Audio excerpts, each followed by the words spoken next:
everyone, I'm Naomi O'Brien, and I wanted to talk a little bit today about how we can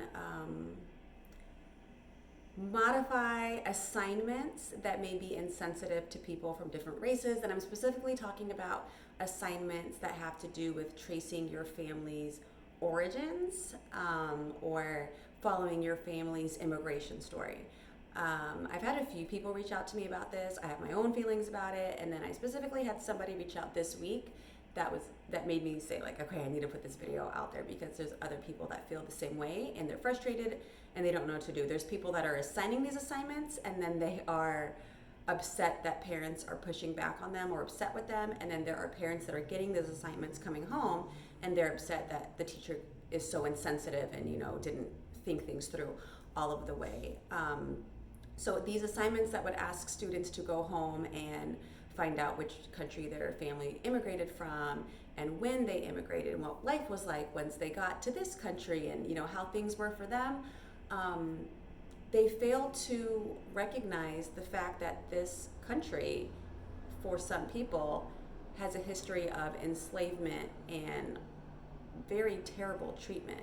So that digging back, some people can only go so far because Black people, their names, I think it was until 1870, they weren't even in the census, they didn't keep track of them. So to ask, some people can go back and say, oh yeah, my parent, my greats came this way and they came from here and I can trace them back to there, and that's great for them, but not everybody has that story. It's a privilege to be able to have those stories, but it's a painful reminder for others when we realize we don't have those stories and we know exactly why. So to not acknowledge that feels like erasure, and it can come off very insensitive, even though that was not a teacher's intention.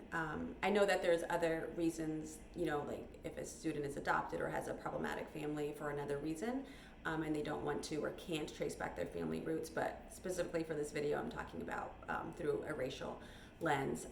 I think it is important for the teachers to acknowledge that we know that this country has a history of enslavement, so that this assignment may not be feasible for some people.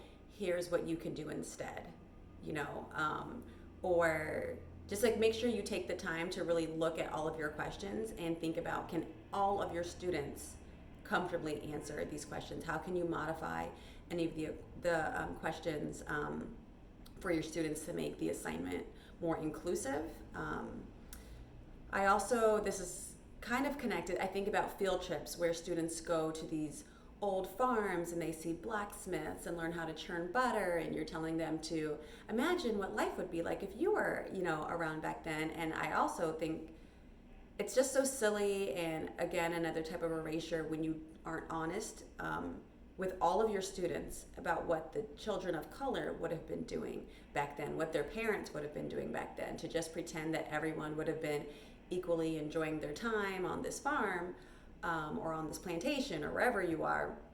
It's erasure and it's a lie. And then you get these kids that grow up thinking oh, we're kind of all the same, and they become these adults that have been so far removed from having to think about the impact of enslavement in this country that they're the ones telling people to just get over it because it was so long ago.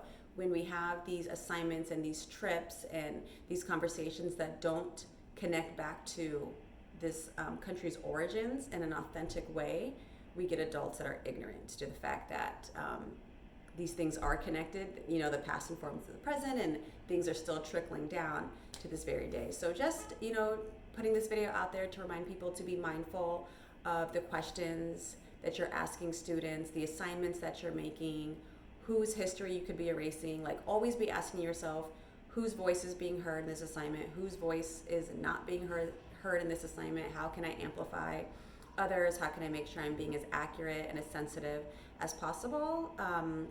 I know for this parent that reached out to me after she brought up the issue to the teacher asked her to modify the questions, and she's kind of that's not my job, which I totally understand, because sometimes that work is just so overwhelming and you're doing that work constantly that you're the same way that I could sit and modify these questions, you can take the time and do some research and modify the questions as well, or check in with other sources instead of the parent. It's not on the parent to create your work assignments for you. Now, if a parent wants to partner with you and doesn't mind giving that energy and time, great.